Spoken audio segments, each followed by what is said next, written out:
इस चुनाव से ठीक पहले देश में एक नारा गूंजा, देश का चौकीदार चोर है। कांग्रेस से राहुल गांधी ने देश के प्रधानमंत्री की नीयत पर चोरी का लांछन लगाया और जब रिजल्ट आया सारे आरोप बेबुनियाद निकले। जनता के हाथों पीएम मोदी का राज तिलक और अदालत में राहुल गांधी की माफी पूरी दुनिया ने देखा।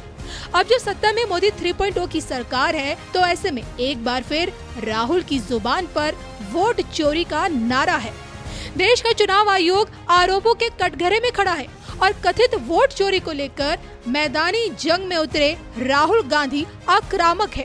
इन दिनों राहुल गांधी देशवासियों को ये समझाने में जुटे हैं कि आपके वोट की चोरी अधिकारों की चोरी है और जिसके चलते बिहार की धरती से अब उनकी वोट अधिकार यात्रा भी निकाली जाएगी। इसी यात्रा में 1 मैन 1 वोट का नारा दिया जाएगा। देश में वोट चोरी हुई है, इसका पूरा का पूरा रोड मैप तैयार किया जा चुका है। लेकिन तब क्या होगा जब कथित वोट चोरी का आरोप फर्जी निकलेगा? 2029 से पहले कथित वोट चोरी में कौन जाएगा सलाखों के पीछे? इसको लेकर पीएम मोदी की वार्षिक कुंडली का विश्लेषण कर रहे राष्ट्रभक्त विश्वविख्यात सुदर्शन चक्र ज्योतिषाचार्य श्री संत बेतरा शुक्ला जी की सांकेतिक भविष्यवाणी क्या कहती है, देखिए सिर्फ और सिर्फ धर्म ज्ञान पर। वोट बैंक की राजनीति के तहत विपक्ष नहीं चाहता कि वो जो आपका बोगस वोटर्स को जो हटाया गया, वो क्यों हटाया गया? क्योंकि वो बोगस वोटर जो है राजनीतिक महत्वाकांक्षा के तहत एक विशेष वर्ग का वोट है, वो या तो वो रोहिंग्या हैं या बांग्लादेशी आए हुए हैं या पाकिस्तान से ट्रांसफर जो हैं लोग जो हैं जो आके यहाँ बस गए हैं, उन लोगों ने राजनीतिज्ञों की राजनीतिक महत्वाकांक्षा को प्रमोट किया, क्योंकि वो विशेष वर्ग जो है अगेंस्ट एनडीए का है और यूपीए को ये खल रहा है कि इतना बड़ा वोट बैंक जो उन्होंने इतनी मेहनत से पिछले 40-50 साल में खड़ा किया है, जिनकी 3rd जनरेशन भी यहीं पे है, उनकी अगर इंक्वायरी होगी और वो लोग अगर वोट बैंक से बाहर निकल गए तो जो है उनका जो मेन जो आधार है वो खिसक जाएगा। उनको अपनी जमीन खिसकती हुई नजर आ रही है। इसलिए 2025-26 में आपको संविधान के तहत वो एक विशेष वोट बैंक को, विशेष वर्ग के वोट बैंक को सेव करने के लिए अपना सब कुछ लगाने के लिए कोशिश करेंगे।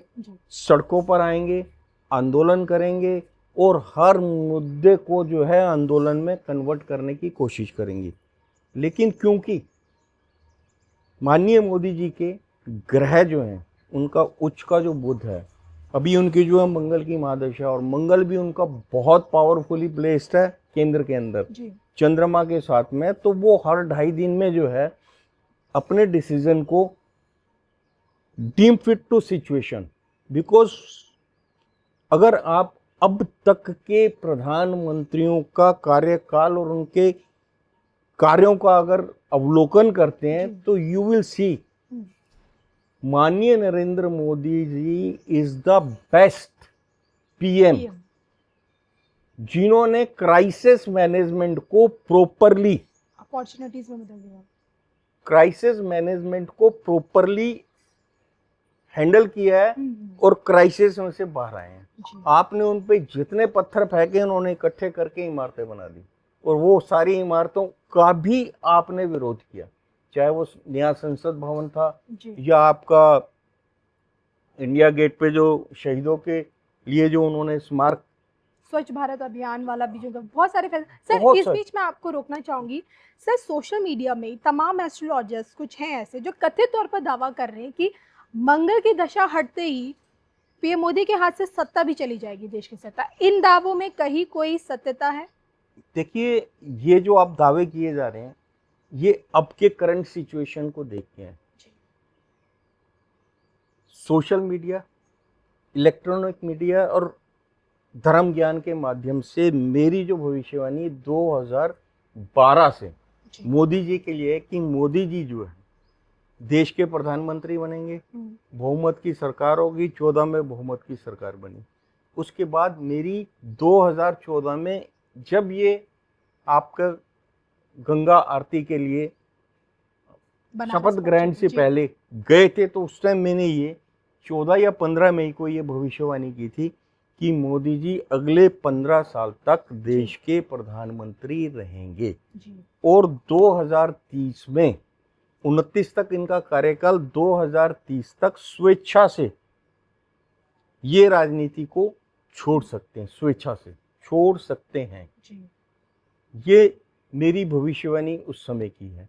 तो ये वाला कार्यकाल हर हालत में पूर्ण होगा और मोदी जी की जो है सबसे बड़ी जो यूएसपी है वो प्रॉब्लम में से अपॉर्चुनिटीज को निकाल लेते हैं।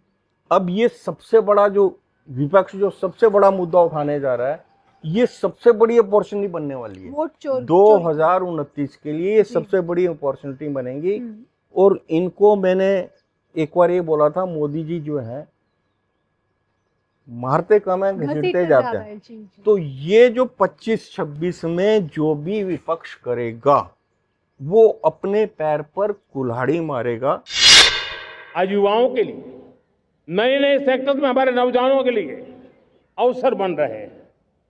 स्किल डेवलपमेंट, स्वरोजगार, बड़ी बड़ी कंपनियों में इंटर्नशिप, इस पर एक बहुत बड़े स्तर पर अभियान चल रहा है। और इसलिए देश के नौजवानों, आज मैं आपके लिए भी एक खुश खबर लेकर के आया। मेरे देश के नौजवानों के लिए आया। आज 15 अगस्त है। आज 15 अगस्त के ही दिन मेरे देश के युवाओं के लिए 1 लाख करोड़ रुपए की योजना हम चालू कर रहे हैं, लागू कर रहे हैं। आज से प्रधानमंत्री विकसित भारत रोजगार योजना आज ही 15 अगस्त को लागू हो रही है। ये आपके लिए बहुत खुशखबरी है। इस योजना के तहत निजी क्षेत्र में पहली नौकरी पाने वाले नौजवान को, बेटे बेटी को 15,000 रुपया सरकार की तरफ से दिए जाएंगे।